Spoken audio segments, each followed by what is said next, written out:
Alright, we'll get going. Is everyone ready to get going or make a start? I'll just go through the packs, I guess. So, and who I am. So, for those of you who haven't met me yet, my name's Sean Redmond and I'm from YFS. We're a non-profit organisation based in Logan. It used to stand for Youth and Family Services, but sort of implies that that's all we do, but we do a lot more than that. We are one of 9 organisations that have been funded by the Department of Communities to give people with disability, families and carers this information about the changes to how disability will be funded in the future. It's called the NDIS.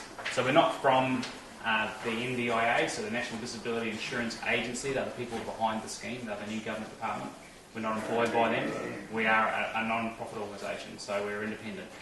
As such, we look pretty critically at a lot of what's going on to try to sort of read between the lines and let you know what's so good, what's not so good, what they're working on and how it's going. So. Sorry, Ching, could you speak a bit louder? Oh, sorry. Yes. Right. Thank you. So there's the 9 of us delivering this information, 9 organisations doing this. We predominantly do the South East, so Gold Coast, Redlands and Logan. The reason these came about is because people with disability and their families were engaging the NDIA in the trial sites. So the National Disability Insurance Agency, or the NDIS, has been running in trial sites all around Australia, everywhere but Queensland. We don't have a trial site. So the main point of feedback from the people that were going through this process was that they had no idea how to ask or how to get support, because it's a completely different way of funding disability. So they were unprepared. The Queensland government saw that, recognised that, and they funded these education programs so people are more prepared for that process. It is quite different, and as we go through it, you'll see what I mean. Everyone here, are they getting supports from Disability Services Queensland? Do you receive any sort of package supports? No. Yeah, bits and pieces, maybe equipment through MAS, that sort of stuff? Yeah. Okay, so all that's going to change. Okay, the NDIS is going to replace all of that. Disability Services will cease to exist once this is rolled out. While it is rolling out, and it will be staged, it'll be done in stages, so Queensland's too big once it starts. It's a 3-year rollout.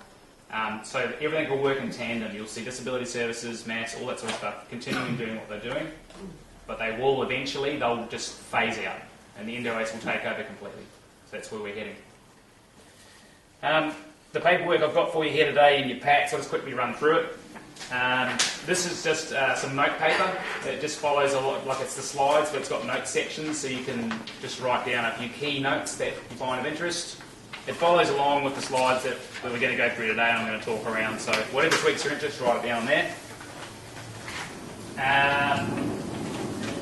There's also a handout here which has got the main key points, I guess, we'll try to pull out for you. You can pop on the fridge magnet and refer back to it later on.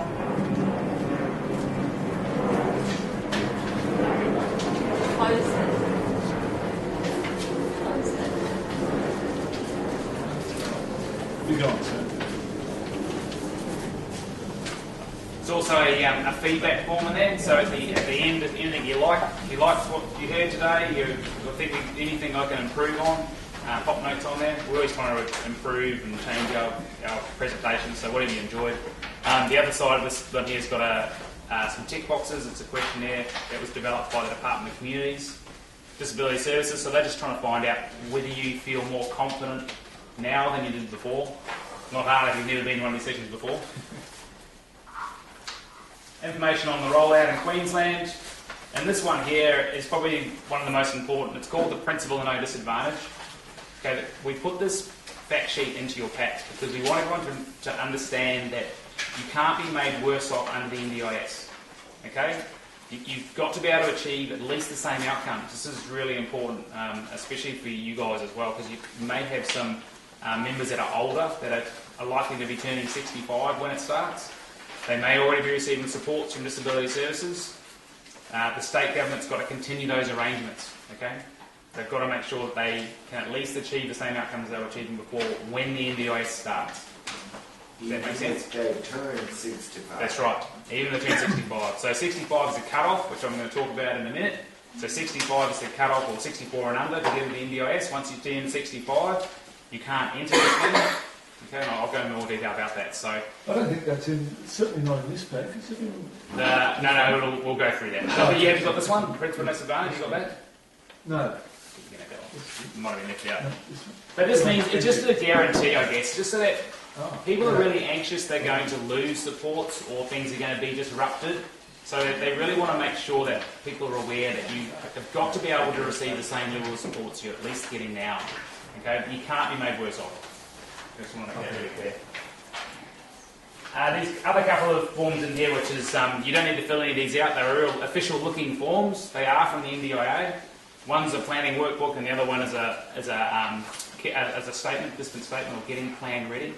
You don't need to fill these out now. The NDIS hasn't started in Queensland yet. This is just simply for your information and for homework. Okay, so you can have a look at it, see what those sort of things are trying to do. Gives you an idea where you're going. I'm going to go through this in more detail later as well.